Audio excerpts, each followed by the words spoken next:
मेरा नाम सबा है। मैं जब शहर में एक जगह जॉब के लिए गई तो बॉस ने कहा कि पहले, फिर हम हक्का बक्का रह गए। उसने मुझसे ऐसी बात कह दी कि मैं सोच में पड़ गई कि अब क्या करूं।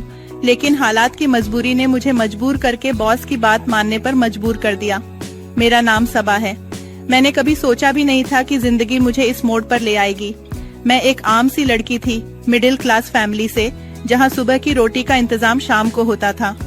अब्बू बचपन में ही गुजर गए थे। अम्मी ने सिलाई करके, लोगों के घरों में काम करके हमें पाला था। मैं 3 बहनों में सबसे बड़ी थी और बचपन से ही मुझे एहसास था कि इस घर की जिम्मेदारी किसी न किसी दिन मेरे कंधों पर आनी है। मैंने इंटर किया तो पढ़ाई छोड़ दी क्योंकि अम्मी की तबीयत बिगड़ती जा रही थी और घर में आमदनी का कोई जरिया नहीं था। मैंने कई जगह जॉब के लिए कोशिश की, लेकिन जहां भी जाती कोई ना कोई बहाना बनाकर मना कर दिया जाता। एक दिन अखबार में एक जॉब का इश्तेहार देखा। शहर के एक बड़े ऑफिस में रिसेप्शनिस्ट की जरूरत थी। तनख्वाह ठीक ठाक थी और मैंने फौरन अप्लाई कर दिया। जब इंटरव्यू के लिए बुलावा आया तो मैं बहुत खुश हुई। मैंने अपनी सबसे अच्छी सलवार कमीज पहनी। अम्मी ने दुपट्टा अच्छे से सेट किया और मुझे दुआओं के साथ रवाना किया। ऑफिस बहुत बड़ा और मॉडर्न था। मैं अंदर गई तो वहाँ एक स्मार्ट सा आदमी बैठा था। उसने मुझे ऊपर से नीचे तक देखा और फिर मुस्कुराया। उसने कहा, बैठिए मिस सबा। मैं बैठ गई और वो कुछ देर तक मेरी सीवी देखता रहा। फिर बोला, आपकी एजुकेशन थोड़ी कम है, लेकिन आप देखने में काफी अच्छी लग रही हैं। उसकी बात सुनकर मैं थोड़ा असहज हो गई। मैंने नजरें झुका ली। फिर उसने कहा, देखिए, इस जॉब के लिए कुछ एक्स्ट्रा चाहिए। काम तो सिंपल है, लेकिन आप जानती हैं ना, आजकल की दुनिया में बिना कुछ दिए कुछ नहीं मिलता। मैं हक्का बक्का रह गई। मैंने कहा, क्या मतलब? वो मुस्कुराया और बोला, मतलब ये कि अगर आप चाहें तो जॉब आपकी है, बस मुझे कुछ वक्त चाहिए आपके साथ। मेरा दिल धड़कने लगा। मेरी आंखों में आंसू थे, लेकिन मैंने उसे दिखाए नहीं। मैंने बहाना बनाकर उठने की कोशिश की, लेकिन उसने मेरा हाथ पकड़ लिया और बोला, फैसला सोच समझ कर करना। बाहर लाइन में बहुत सी लड़कियां खड़ी हैं, लेकिन मुझे तुम पसंद आई हो। मैं बाहर निकल आई, लेकिन पूरा रास्ता मेरी आंखें भीगी रहीं। घर पहुंची तो अम्मी की हालत देखकर दिल फट गया। दवाइयाँ खत्म हो चुकी थीं और बहनें भूखी थीं। मैंने सारी रात सोचा और अगली सुबह मैंने वो फैसला किया जो शायद किसी भी लड़की के लिए सबसे मुश्किल होता है। मैं वापस उस ऑफिस गई। वो मुझे देखकर मुस्कुराया और बोला, मुझे पता था तुम आओगी। उस दिन मेरी जिंदगी ने एक नया मोड़ लिया। मुझे नौकरी मिल गई, लेकिन बदले में मैंने अपने उसूलों का गला घोंट दिया। शुरुआत में सब बहुत अजीब लगता था, लेकिन कुछ वक्त बाद मैंने अपने आप को मजबूर कर लिया ये सब सहने के लिए। तनख्वाह मिलती रही, अम्मी का इलाज होता रहा, बहनें स्कूल जाती रहीं, लेकिन हर रात जब मैं आईने में खुद को देखती तो मुझे शर्म आती। मगर यही जिंदगी थी मेरी, एक समझौता, एक मजबूरी। एक दिन ऑफिस में एक नया लड़का आया, नाम था अहमद। वो बहुत शरीफ और सलीकेदार था। सबसे अलग बात ये थी कि वो मेरी तरफ वैसे नहीं देखता था जैसे बाकी लोग देखा करते थे। वो मुझसे इज्जत से बात करता था और कुछ ही दिनों में मेरी तन्हाई को समझने लगा। एक दिन उसने मुझे पूछा, सबा, तुम हमेशा इतनी खामोश क्यों रहती हो? तुम्हारी आंखों में एक अजीब सी उदासी है। मैंने मुस्कुराकर टाल दिया, लेकिन अंदर से मैं टूट रही थी। अहमद की मौजूदगी में मुझे पहली बार महसूस हुआ कि शायद मैं भी किसी की इज्जत बन सकती हूँ, किसी की मोहब्बत। लेकिन फिर एक दिन बॉस ने कुछ ऐसा कर दिया कि मैं फिर से 2 राहों में खड़ी हो गई। जब मैं अगली सुबह उस ऑफिस पहुंची तो दिल की धड़कन बहुत तेज थी। पिछली रात मैं पूरी नींद नहीं ले पाई थी। बार बार वही बातें जहन में घूमती रहीं जो उस बॉस ने मुझसे कही थी।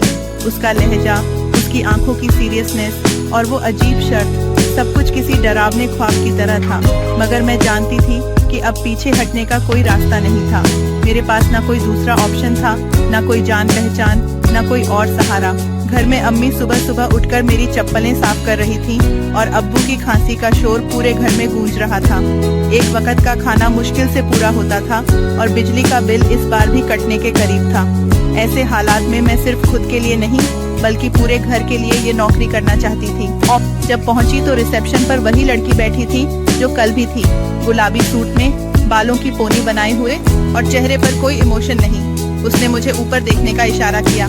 मैं कमरे के अंदर दाखिल हुई तो बॉस कुर्सी पर बैठा कंप्यूटर की स्क्रीन पर कुछ देख रहा था। मुझे देखते ही उसने चश्मा उतारा और मुस्कुराकर कहा, तो आ गई आप?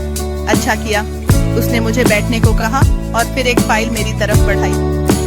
ये कुछ क्लाइंट प्रोजेक्ट्स हैं जिन्हें आपको पढ़ना है, फिर इनका एक छोटा सा रिपोर्ट तैयार करना है 3 दिन में। आप कर सकेंगी? मैंने फाइल हाथ में ली। उसमें अंग्रेजी में बहुत सारी बातें लिखी थी, कुछ समझ आई कुछ नहीं, लेकिन मैं सिर हिलाकर बोली, जी कर दूंगी। उसने सर हिलाया। और एक बात, उसने रुककर मेरी तरफ देखा, मैं चाहता हूँ आप पूरे मन से काम करें। मैं नहीं चाहता कोई बहाना बने कि मुझे तो फ्री में काम करना है या तनख्वाह नहीं मिल रही।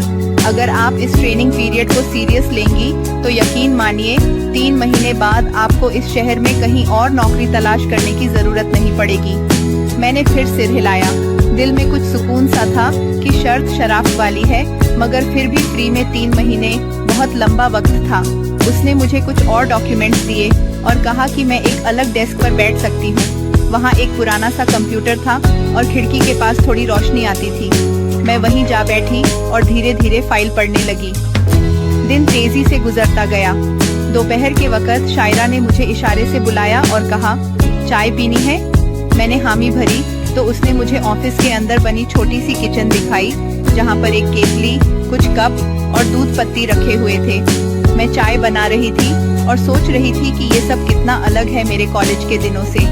तब मैं सिर्फ किताबें पढ़ती थी, अब मुझे अपनी किस्मत खुद लिखनी थी। भाग 3, बॉस की शख्सियत और उसकी सच्चाई। 3 दिन बाद जब मैंने रिपोर्ट बॉस को दी तो उसने बड़े गौर से पढ़ा, फिर बोला, आपकी मेहनत साफ नजर आ रही है, मगर कुछ पॉइंट्स हैं जिन पर और ध्यान देना होगा। उसने मुझे वही पॉइंट्स बताए और कहा कि मैं उन्हें ठीक करके दोबारा सबमिट करूं। मैंने पूछा, सर क्या आप मुझे बताएंगे कि असल में ये कंपनी क्या करती है? मतलब सिर्फ क्लाइंट रिपोर्ट्स तैयार करना ही काम है? वो मुस्कुराया और बोला, अच्छा सवाल किया आपने। देखिए, ये एक कंसल्टेंसी फर्म है, मतलब हम अलग अलग कंपनियों को बिजनेस स्ट्रेटेजी, मार्केटिंग और ट्रेनिंग में मदद करते हैं। आपको यहाँ बहुत कुछ सीखने को मिलेगा, लेकिन सबसे पहले आपको खुद पर भरोसा करना सीखना होगा। मैंने धीरे से कहा, मुझे तो यकीन ही नहीं हो रहा कि आप जैसे लोग भी होते हैं। उसने थोड़ी देर चुप रहकर कहा, लोगों की उम्मीदें अक्सर तोड़ी जाती हैं। सच्चे लोग कम होते हैं, लेकिन होते हैं। उस दिन मैं देर तक ऑफिस में रुकी रही। शायरा ने बताया कि बॉस खुद बहुत मुश्किल हालात से ऊपर आया है। उसके माता पिता नहीं रहे और उसने यतीम खाने से पढ़ाई करके इस कंपनी की नींव रखी थी। वो खुद हर नए स्टाफ को बिना तनख्वाह ट्रेनिंग देता है और फिर अगर वाकई काबिल हो तो उसे नौकरी देता है, पूरी इज्जत के साथ। भाग 4, घर की मुश्किलें और ऑफिस की राहत। घर लौटने पर अम्मी ने पूछा, कुछ मिला जॉब का? मैंने कहा, हाँ काम मिल गया है, मगर 3 महीने फ्री में काम करना होगा। अब्बू ने खामोशी से एक लंबी सांस ली और बोले, कुछ ना कुछ तो सीखोगी वहाँ, चलो अच्छा है। मैं अब हर रोज उस ऑफिस जाती थी, हर दिन कुछ नया सीखती, कभी एक्सेल, कभी ईमेल लिखना, कभी क्लाइंट कॉल अटेंड करना। शायरा धीरे धीरे मेरी दोस्त बनती जा रही थी। उसने मुझे बताया कि वो भी पहले फ्री ट्रेनिंग में थी, फिर बॉस ने उसे नौकरी दी।